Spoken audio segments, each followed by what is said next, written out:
Hi hello ನಮಸ್ಕಾರ ಎಲ್ರಿಗೂ welcome to my YouTube channel the updated Kannadiga. Real star Upendra ನಿರ್ದೇಶಿಸಿ ನಟಿಸಿರುವ ಬಹುನಿರೀಕ್ಷಿತ UI ಚಿತ್ರ ವಿಶ್ವದಾದ್ಯಂತ ಬಿಡುಗಡೆಯಾಗಿದೆ. ಉಪ್ಪಿಟ್ಟು ಚಿತ್ರದ ನಂತರ ಉಪೇಂದ್ರರವರು ಮತ್ತೆ ಡೈರೆಕ್ಷನ್ ಕ್ಯಾಪ್ ತೊಟ್ಟಿರೋದ್ರಿಂದ ಈ ಚಿತ್ರ ಸಾಕಷ್ಟು ನಿರೀಕ್ಷೆ ಕೂಡ ಮೂಡಿಸಿತ್ತು. ಇದರ ಹೊರತಾಗಿ ಕೂಡ ಚಿತ್ರದ ಟೈಟಲ್ ಹಾಡುಗಳ ಮೂಲಕ ವ್ಯಾಪಕ ಕುತೂಹಲಕ್ಕೆ ಕಾರಣ ಆಗಿತ್ತು. ಇನ್ನು ಮೂವಿ ಸ್ಟಾರ್ಟ್ ಆಗ್ತಿದ್ದಂಗೆ ಟಿಪಿಕಲ್ ಉಪ್ಪಿ ಸ್ಟೈಲ್ನಲ್ಲಿ ವೀಕ್ಷಕರನ್ನ ಕಾಲೆಳೆದಿದ್ದಾರೆ. ನೀವು ಬುದ್ಧಿವಂತರಾಗಿದ್ದರೆ ಈಗಲೇ ಚಿತ್ರಮಂದಿರದಿಂದ ಎದ್ದೋಗಿ, ನೀವು ದಡ್ಡರಾಗಿದ್ದರೆ ಮಾತ್ರ ಈ ಚಿತ್ರ ಪೂರ್ತಿ ನೋಡಿ. ನಿಜವಾದ ಬುದ್ಧಿವಂತರು ದಡ್ಡರ ಥರ ಇರ್ತಾರೆ, ಆದರೆ ದಡ್ಡರು ತಾವು ಬುದ್ಧಿವಂತ ಅಂತ ಎಗರಾಡ್ತಿರ್ತಾರೆ ಅಂತ ಸ್ಕ್ರೀನ್ನಲ್ಲಿ ತೋರಿಸ್ತಾರೆ. ಸೊ ಪ್ರತಿ ಫಿಲಮಲ್ಲಿ ನೋಡಿದಂಗೆ ಪ್ರತಿ ಸಲಿನೂ ಈ ಥರ ನಮ್ಮ ವೀಕ್ಷಕರನ್ನ ಕಾಲು ಎಳಿತಾರೆ ಉಪೇಂದ್ರದವರು. ಇದಾದ ನಂತರ ಮೂವಿ ಸ್ಟಾರ್ಟ್ ಆಗಿ ಒಂದು 10-15 ನಿಮಿಷ ಉಪೇಂದ್ರ ಅವರ ಡೈರೆಕ್ಷನ್ ಬಗ್ಗೆ ಸಿಕ್ಕಾಪಟ್ಟೆ ಹೈಪ್ ತಗೊಳುತ್ತೆ. ಇಲ್ಲಿವರೆಗೂ ರೀಲಲ್ಲಿ ರೀಲ್ ನೋಡಿದ್ದೀರಾ, ರೀಲಲ್ಲಿ ರಿಯಲ್ ನೋಡಿದ್ದೀರಾ, ಈಗ ರಿಯಲ್ನ ರಿಯಲ್ ಆಗಿ ನೋಡೋ ತಾಕತ್ತಿದ್ರೆ ಫೋಕಸ್ ಮಾಡಿ ನೋಡಿ ಅಂತ ಹೇಳ್ತಾರೆ. ಇನ್ನು ಇದರಲ್ಲಿ ಉಪೇಂದ್ರ ಅವರು ಸತ್ಯ ಅನ್ನೋ ಪಾತ್ರದಲ್ಲಿ ಕಾಣಿಸ್ಕೊಂಡಿದ್ದಾರೆ. ಏನಪ್ಪ ಇದು ಪೋಸ್ಟರ್ಸ್ ಅಲ್ಲೆಲ್ಲ ಕಲ್ಕಿ ಅವತಾರದಲ್ಲಿ ಕಾಣಿಸ್ಕೊಂಡಿದ್ರು ಅಂತ ಯೋಚನೆ ಮಾಡೋದಾದರೆ ಅದಕ್ಕೆ ನೀವು ಮೂವಿನೇ ನೋಡಬೇಕು. ಅದಕ್ಕೆ ನಾನು ಇಲ್ಲೇನು ಕ್ಲೂ ಬಿಟ್ಕೊಡೋದಿಲ್ಲ. ಇನ್ನು ಕತೆ ವಿಚಾರಕ್ಕೆ ಬಂದರೆ ಇಲ್ಲಿ ಸಾಕಷ್ಟು ವಿಷಯಗಳನ್ನ ಟಚ್ ಮಾಡಿದ್ದಾರೆ. ಎಂದಿನಂತೆ ರಾಜಕೀಯ ವಿಡಂಬನೆಗಳು ಇದರಲ್ಲೂ ಇದೆ. ಸ್ವಾರ್ಥ ನಿಸ್ವಾರ್ಥದ ವ್ಯತ್ಯಾಸದ ಬಗ್ಗೆ ಹೇಳ್ತಾರೆ. ತಾಯಿ ಪ್ರೀತಿ ನಿಸ್ವಾರ್ಥದ ಪ್ರೀತಿ ಅಂತಾರೆ. ನಾವು ಸ್ವಾರ್ಥಿಗಳಾಗಿರ್ಬೇಕಾ ಅಂತಾನು ನಮ್ಮನ್ನೇ ಕೇಳ್ತಾರೆ. ಅದನ್ನು ಪ್ರಶ್ನೆಯಾಗೇ ಬಿಡ್ತಾರೆ. ಅದಕ್ಕೆ ಕೂಡ ಒಂದು ಸಿನಿಮಾದಲ್ಲಿ ಅಲ್ಲಿ ಬರೋಂಥ ಪಾತ್ರಗಳ ಮೂಲಕ ಉತ್ತರನ ಕೊಡ್ತಾ ಹೋಗ್ತಾರೆ. ಅದಕ್ಕೆ ಪ್ರಕೃತಿ ಅಂದರೆ ನೇಚರ್ನ ತಾಯಿಗೆ ಹೋಲಿಸಿದ್ದಾರೆ. ಅಂಥ ತಾಯಿಯನ್ನು ನಾವು ಹೇಗೆ ಮೈನಿಂಗು, ಬಿಸ್ನೆಸ್ಸು, ಕನ್ಸ್ಟ್ರಕ್ಷನ್ನು, ಕಮರ್ಷಿಯಲೈಸೇಷನ್ ಅಂತ ಹೇಗೆ ದುರುಪಯೋಗ ಪಡಿಸ್ಕೊಳ್ತಿದ್ದೀವಿ ಅಂತ ಒಂದು ತಾಯಿ ಪಾತ್ರನೇ ಸೃಷ್ಟಿ ಮಾಡಿ ಅದನ್ನು ಹೇಳ್ತಾ ಹೋಗ್ತಾರೆ. ಇದಾದ ನಂತರ ರಾಜಕಾರಣಿಗಳು ಜಾತಿ, ಪಂಗಡ, ಧರ್ಮ, ಸಂಸ್ಕೃತಿಯ ಮೂಲಕ ಜನರನ್ನು ಹೇಗೆ ಡಿವೈಡ್ ಮಾಡ್ತಿದ್ದಾರೆ, ಹೇಗೆ ವಿಷದ ಬೀಜವನ್ನು ಬಿತ್ತಾ ಇದ್ದಾರೆ ಜನರ ಮೈಂಡ್ಗಳಲ್ಲಿ.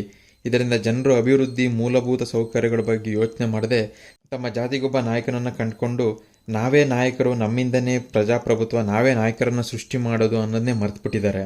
ನಮ್ಮ ಜನರಲ್ಲಿರೋ ಜನನ್ನೆಲ್ಲ ಅವರ ಮೇಲ್ಗಡೆ ಕೂತಿರೋ ನಾಯಕರೆಲ್ಲ ಹೀರ್ಬಿಡ್ತಾರೆ. ಪಾಪ ನಮ್ಮ ಜನ ಜೇನು ಹುಡ್ಕೊಂಡು ಜೇನಿನ ಆಸೆಗೆ ನಾಯಕರ ಮೇಲೆ ಡಿಪೆಂಡ್ ಆಗ್ತಾರೆ ಅನ್ನೋ ಸಂಭಾಷಣೆಗಳು ಅವರ ಪ್ರಜಾಕೀಯದ ರೂಪುರೇಷೆನ ನೆನಪಿಸ್ತವೆ.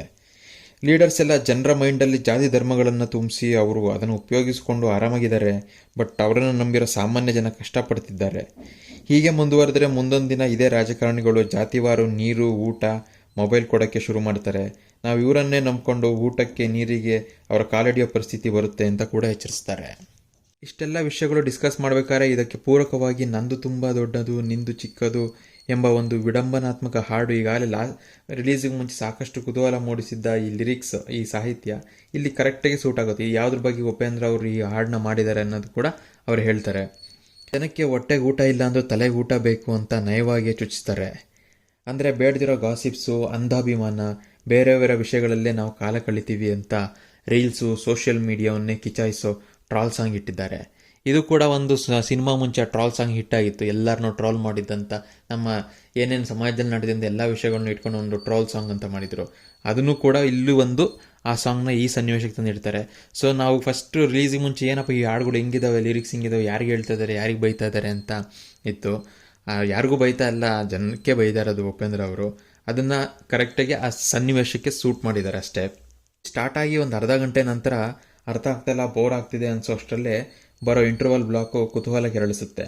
ಸೆಕೆಂಡ್ ಹಾಫು ತೊಂದರೆ ಇಲ್ಲ, ನೋಡಿಸ್ಕೊಳ್ಳುತ್ತೆ. ಉಪೇಂದ್ರರವರ ಅಭಿನಯ ಜೊತೆಗೆ ಅವರ ವಿಭಿನ್ನ ಮೇಕಪ್, ಕಾಸ್ಟ್ಯೂಮ್ಸ್ ಗಮನ ಸೆಳೆಯುತ್ತೆ. ಆ ಕಲ್ಕಿ ಅವತಾರ ಪೋಸ್ಟರ್ಸ್ಗಳನ್ನ ನೀವು ಆಗಲಿ ನೋಡಿರ್ಬೋದು.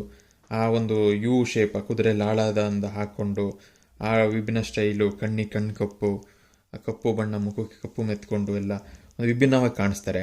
ನಾಯಕಿ ರೇಷ್ಮಾ ನಾಣಯ್ಯ ಕೇವಲ ಹಾಡುಗಳಿಗಷ್ಟೇ ಸೀಮಿತವಾಗಿದ್ದಾರೆ, ಬಟ್ ಅದರಲ್ಲೇ ಗಮನ ಸೆಳೀತಾರೆ, ತೊಂದರೆ ಇಲ್ಲ. ರವಿಶಂಕರ್, ಅಚ್ಯುತ್, ಸಾಧುಕೋಕಿಲ ಪಾತ್ರಗಳು ಚೆನ್ನಾಗಿ ಮೂಡಿ ಬಂದಿವೆ. ಅಜ್ನೀಶ್ ಲೋಕನಾಥ್ ಅವರ ಸಂಗೀತಕ್ಕಿಂತ ಅವ್ರ BGM ಸಖತ್ ಸ್ಕೋರ್ ಮಾಡುತ್ತೆ. ಇನ್ನು ಕ್ಯಾಮ್ರಾಮ್ಯಾನ್ HC ವೇಣು ಅವರ ಕೈ ಚಳಕ ತುಂಬ ಚೆನ್ನಾಗಿ ಮೂಡಿ ಬಂದಿದೆ. ಅದೇ ಒಂದು ಸಿನಿಮಾಗೊಂದು ಪ್ಲಸ್ ಪಾಯಿಂಟ್ ಅಂತಲೇ ಹೇಳ್ಬೋದು. ಲಹರಿ ಫಿಲಮ್ಸ್ ಹಾಗೂ ವೀನಸ್ ಎಂಟರ್ಟೈನ್ಮೆಂಟ್ಸ್, KP ಶ್ರೀಕಾಂತ್ ಅವರ ಪ್ರೊಡ್ಯೂಸ್ ಮಾಡಿರೋ ಚಿತ್ರ ತುಂಬ ರಿಚಾಗಿ ಮೂಡಿ ಬಂದಿದೆ. ಸೆಟ್ಗಳು, VFX ವರ್ಕ್ಸ್ ಎಲ್ಲ ಕೂಡ ಕಣ್ಣಿಗೆ ಒಂದು ಒಳ್ಳೆ ವಿಜುವಲ್ ಟ್ರೀಟ್ ಅಂತಲೇ ಹೇಳ್ಬೋದು. ಎಲ್ಲದರ ನಡುವೆ ಉಪ್ಪಿ ಅವರು ಒಂದು ಪಾತ್ರದ ಮುಖಾಂತರ ಎಲ್ಲ ಯುವಜನತೆಗೆ ನಮ್ಮ ಮೈಂಡೇ ನಮಗೆ ಶತ್ರು, ಅದೇ ನಮಗೆ ಶಕ್ತಿ ಅಂತ ಅದ್ಭುತವಾಗಿ ಸಾಂಕೇತಿಕವಾಗಿ ತೋರಿಸ್ತಾ ಹೋಗ್ತಾರೆ. ಕಾಮ್, ಅಬ್ಸರ್ವ್, ಕಾನ್ಸಂಟ್ರೇಟ್ ಅಂತ ಪದೇ ಹೇಳ್ತಾ ಇದೆಲ್ಲ ಇದ್ದರೆ ಹೇಗೆ ಪ್ರಾಬ್ಲಮ್ ಸಾಲ್ವ್ ಮಾಡಿಕೊಂಡು ಒಂದೊಂದೇ ಸ್ಟೆಪ್ ಮುಂದೆ ಹೋಗ್ಬೋದು ಅಂತ ತೋರಿಸ್ತಾರೆ. ಇದು ಒಂದು ಆ್ಯಂಗಲ್. ಆದರೆ ಇನ್ನೊಂದು ಆ್ಯಂಗಲು ನಮ್ಮ ನಾಯಕರು ಜನದ ಜನರ ಮೈಂಡಲ್ಲಿ ಯಾವ್ಯಾವ ವಿಷಯಗಳು ಅಂದರೆ ಬೇಡದೇ ಇರೋ ವಿಷಯಗಳನ್ನ ಒಂದು ಇಲ್ಲ ಆ ಥರ ಆ ಟೈಮಿಗೆ ಬೇಕಾಗುವಂಥ ಒಂದು ಏನೋ ಶಾರ್ಟ್ ಟರ್ಮ್ ಮೂಮೆಂಟ್ಸ್ನ ಕ್ರಿಯೇಟ್ ಮಾಡಿಬಿಟ್ಟು, ಅಂದರೆ ಒಂದು ಖುಷಿ ವಿಚಾರ ಏನೋ ಒಂದು ದೊಡ್ಡ ವಿಚಾರದ ಮಧ್ಯೆ ಒಂದು ಸಣ್ಣದು ಏನೋ ಖುಷಿ ಕೊಟ್ಬಿಟ್ಟು ಅದನ್ನ ಹೇಗೆ ದೊಡ್ಡ ಪ್ರಾಬ್ಲಮ್ಸ್ನ ಮರೆಸ್ತಾ ಇದ್ದಾರೆ, ಅದರಲ್ಲೇ ನಮ್ಮ ಜನ ಕಾಲ ಕಳೀತಾ ಇದ್ದಾರೆ ಅನ್ನೋದನ್ನ ನೀಟಾಗಿ ತೋರಿಸಿದ್ದಾರೆ. ನಮ್ಮ ಇನ್ನರ್ ಮೈಂಡ್, ಇನ್ನರ್ ಪ್ರಪಂಚದ ಬಗ್ಗೆ ಉಪ್ಪಿ ಇದರಲ್ಲಿ ಪಾಠ ಮಾಡ್ತಾರೆ. ಇದೆಲ್ಲವನ್ನು ದಾಟದವನು ಮಾತ್ರ ಸಾಧಕನಾಗ್ತಾನೆ, ಅವನಿಗೆ ಮಾತ್ರ ಸತ್ಯಯುಗ ದರ್ಶನವಾಗುತ್ತೆ. ಆ ಸತ್ಯಯುಗದಲ್ಲಿ ಎಲ್ಲರೂ ಹೇಗೆ ಸುಖವಾಗಿರ್ತಾರೆ, ಯಾವುದೇ ಭೇದಗಳಿದೆ ಎಷ್ಟು ಖುಷಿಯಾಗಿರ್ತಾರೆ ಅಂತ ತೋರಿಸ್ತಾ ಹೋಗ್ತಾರೆ. ಇದೇ ರೀತಿ ಸಾಕಷ್ಟು ವಿಷಯಗಳು ಚಿತ್ರದಲ್ಲಿವೆ. ಅದೆಲ್ಲ ಗೊತ್ತಾಗಬೇಕಾದ್ರೆ ನೀವು ಥಿಯೇಟ್ರಿಗೆ ಹೋಗಿ ಸಿನಿಮಾ ನೋಡಲೇಬೇಕು. ಅದು ಕೆಲವ್ರಿಗೆ ಮೊದಲನೇ ಸಲ ಅರ್ಥ ಆಗ್ಬೋದು, ಕೆಲವ್ರಿಗೆ ಇನ್ನೂ ಒಂದ್ಸಲಿ ತೊಗೊಬೋದು. ಬಟ್ ಅರ್ಥ ಆಗದೆ ಇರೋವಂಥದ್ದು ಅರ್ಥನೇ ಆಗಲ್ಲ ಅನ್ನೋದು ಏನೂ ಇಲ್ಲ. ಆದರೆ ಅರ್ಥನೇ ಆಗಲ್ವಾ ಮೂವಿ ಎಷ್ಟು ಸಲ ನೋಡಿದ್ರು ಅಂತ ಕೇಳಿದ್ರೆ ಖಂಡಿತ ಇಲ್ಲ, ಅರ್ಥ ಆಗುತ್ತೆ. ಅರ್ಥ ಆಗೋ ಥರನೇ ಸಿನಿಮಾ ಮಾಡಿದ್ದಾರೆ. ಉಪೇಂದ್ರ ಅವರು ಇದರಲ್ಲಿ ಹುಳ ಬಿಟ್ಟಿಲ್ಲ, ಜನರ ಮೈಂಡಲ್ಲಿರೋ ಹುಳ ತೆಗೆಯುವ ಪ್ರಯತ್ನ ಮಾಡಿದ್ದಾರೆ. ಸೊ ಖಂಡಿತ ನೀವು ಥಿಯೇಟ್ರಲ್ಲಿ ಹೋಗಿ ಒಂದ್ಸಲಿ ನೋಡಿದ್ರೆ, ಒಂದ್ಸಲಿ ಅಂದರೆ 2 ಸಲ ನೋಡಿದ್ರೆ ಖಂಡಿತ ಇದು ಅರ್ಥ ಆಗೇ ಆಗುತ್ತೆ. ಸಾಕು ಗುರು, ಜಾಸ್ತಿ ಮಾತಾಡ್ತಿದ್ಯಾ, ಏನೂ ಅರ್ಥನೇ ಆಗ್ತಾ ಇಲ್ಲ, ಮೂವಿ ಹೆಂಗಿದೆ ಅಂತ ಹೇಳ್ಬಿಡು, ನಾವು ಹೊರಟೋಗ್ತೀವಿ ಅಂತಂದರೆ, ಇದೊಂದು ಟಿಪಿಕಲ್ ಉಪ್ಪಿ ಸಿನಿಮಾ. ಸಮಾಜದ ವ್ಯವಸ್ಥೆ, ಅವುಗಳನ್ನ ಕಾಲೆಳೆಯೋದು, ಸ್ವಲ್ಪ ಹುಳ ಬಿಡೋದು ಇದ್ದೇ ಇದೆ. ನೀವು ಇದೆಲ್ಲದರ ಫ್ಯಾನ್ ಆಗಿದ್ರೆ ಖಂಡಿತ ಇದೊಂದು ನೋಡಬಹುದಾದ ಸಿನಿಮಾ, ಒಂದು ಒಳ್ಳೆ ಅಟೆಂಪ್ಟ್. ಅದ್ಬಿಟ್ಟು ಇಲ್ಲ ನಮ್ಗೆ ಇವೆಲ್ಲ ಇಷ್ಟ ಆಗಲ್ಲ, ನಮ್ಗೇನಿದ್ರು ಒಂದು ಲವ್ ಸ್ಟೋರಿ ಮೂವಿ ಆಗಿರಬೇಕು, ಕಾಮಿಡಿ ಮೂವಿ ಆಗಿರಬೇಕು ಆ ಥರ ಅಂತ ಎಕ್ಸ್ಪೆಕ್ಟ್ ಮಾಡೋದಾದರೆ, ಫುಲ್ ಒಂದು ರಿಲ್ಯಾಕ್ಸ್ ಮೂವಿ ಆಗಿರಬೇಕು ಅಂತ ಎಕ್ಸ್ಪೆಕ್ಟ್ ಮಾಡೋದಾದರೆ ಖಂಡಿತ ನಿಮ್ಗೆ ಈ ಸಿನಿಮಾ ಇಷ್ಟ ಆಗದೆ ಇರ್ಬೋದು.